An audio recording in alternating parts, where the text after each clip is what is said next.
Welcome back to Serena's Playbook, the place where you can level up your strategic thinking, whether it's for your brand, your business, your studies. Let's do this together. I have more than 20 years in comms and media, chartered public relations practitioner, and currently in my postgrad for systems thinking, a master's in systems thinking, which has just been incredible. And I'm here to share let's learn from politics, let's learn from current affairs, and how can we apply my 7 strategic zones analysis to this. So I've just done a roundup of UK politics in 2025. You might be interested in that.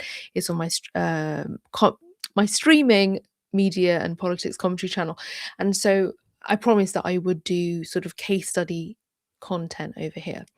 And so what we can learn from current affairs, especially if we're tuned into politics, or if not, I'll try and keep it as general as possible, is that these are active case studies that can tell us about digital communications, brand management, the sort of AI landscape, multiple things. So let's look at a political system that stopped working or looks like it won't be working anymore, an electoral system. So in May 2025 in the UK, for the first time ever, the two dominant parties got less than 40% of the vote combined. 5 different groups are now splitting power potentially, but the rules still assume only 2 players exist. The first past the post system, electoral system. So this is what sort of institutional compromise looks like. If I was going to be hyperbolic, I would say institutional collapse. And it's happening in slow motion, but it's nevertheless the change is happening. So let's look at my 7 strategic zones. So zone 1 is about strategic awareness. When you don't know enough, right? So winner goes from landslide to worst ratings ever in 1 year, and that's the current government, the Labour Party, Keir Starmer. There was competence messaging, but there was no vision. Winning an election, a landslide, on competence but no vision.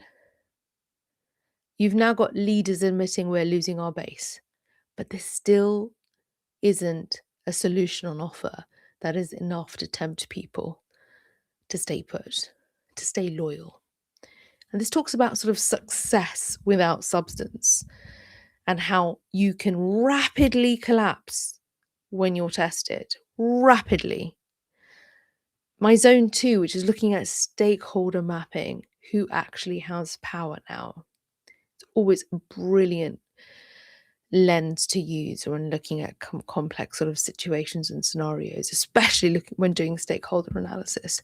So you got audiences now, electoral ones, are fragmenting by class, by education, by age, not your traditional categories at all. And this is going to have an impact on the kind of audiences you see in digital communications, in your political commentary audiences online on YouTube.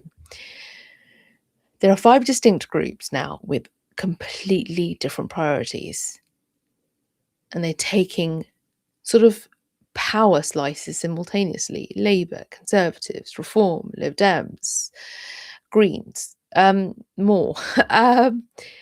There's an old assumption you win the middle. I was gonna say win the whittle. Min the whittle. Win the middle and you win everything. But the new reality is there is no middle. So when you do the stakeholder analysis and you apply zone 2 and you're looking at the interdependencies, you're looking at the stakeholder mapping, you can see what the sort of slices are. There's no middle. As my zone 3, which is about risk readiness, there is one scandal. A deputy leader has a tax scandal, and it triggers a leadership crisis. Membership numbers have become a competitive weapon where newcomer Reform Party, for instance, has overtaken an establishment party in terms of membership. And now every move can alienate a different stakeholder group. There are no sort of win scenarios in the sense that every political player here is having to alienate a stakeholder group in order to appeal to another. That's how fragmented it's become. If we go to zone 4, media literacy, when tragedy becomes strategy. So there's a serious issue that gets weaponized by all sides for political opportunity. There have been some really highly sensitive issues in the UK taking place that get weaponized, they get politicized. And then you get external influences like a tech platform owner shifting the entire conversation, perhaps even being inaccurate. This is the kind of landscape of sort of media literacy and zeitgeist awareness that you have to keep an eye on, this landscape. So there's an emphasis on specific details, revealing what the real anxiety really is to do with cultural change. It's not even the stated issue. Do you understand that it unfolds in a messy way, begins to reveal societal anxieties, issues to do with cultural change? All of this reveals so much when you bother to look at it, and not enough of us do. Zone 5, which is about your engagement system, your content architecture. The rules are changing and they don't match sort of reality. The system is designed for 2 players, but now there are more than 2 players, producing leaders with less than 30% support. And council makeup is changing, the sort of smaller council election makeup. Coalitions are potentially forming that actually don't represent the will of an electorate. So when you look at the sort of an engagement system and look at sort of sentiment, and you look at the wishes and the will of audiences or an electorate, um, how is the current change or any potential changes uh, going to, how is all of that going to impact your engagement system? Politically, there's a mismatch. The system is designed a certain way for there to be 2 players or potentially a coalition government, right? And then you've got multiple competing parties. So now let's look at zone 6, which is your North Star and your value compass.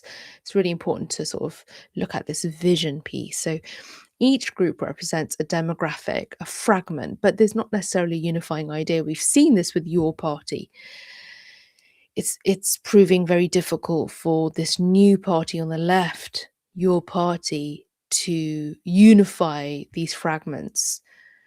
And so leadership then is tricky. How can you have a sort of a competitive leader when there's kind of not the kind of strength of party and sort of party membership belief and togetherness to take on other parties?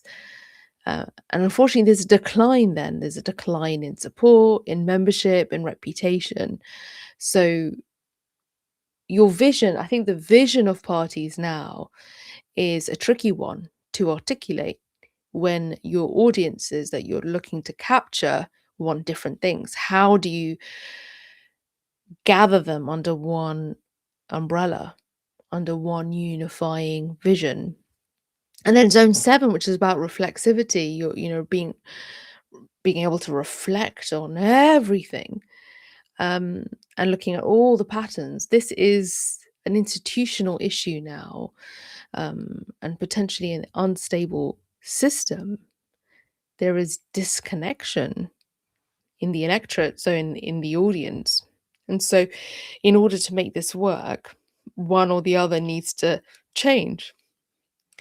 The mechanisms aren't translating what the people actually want, and they're not being sort of demonstrated or shown or resulting in the sort of outcomes. The 2-party system won't work. So, this isn't just about politics. This is about what happens when the rule of a system becomes so disconnected from the reality it's supposed to serve that it therefore produces outcomes that nobody voted for. And it's governed by arrangements and rules that nobody chose either. So, the pattern we need to recognize is systems don't collapse actually dramatically. They can become progressively more and more disconnected from the population that they claim to represent until basic functions become just impossible. And by the time everyone sees a problem, the point of like sort of potential interventions have passed. The intervention points that you would need to recognize in advance to try and remedy, to improve. So the UK 2025 state of the UK political system shows you what early stages look like. So that you can therefore perhaps recognize patterns in your industry using my 7 strategic zones as a system. Look at patterns in your industry, in your organization, or a platform before you are having to manage a collapse, which is not a good place to be, especially when you're in a position of leadership or you are one of many decision makers. Let me know which takeaways you have from this video, from this episode. If you haven't already, please do subscribe. You can also join the Serena's Playbook Discord. Would love to have you there. And I'll see you in the next one.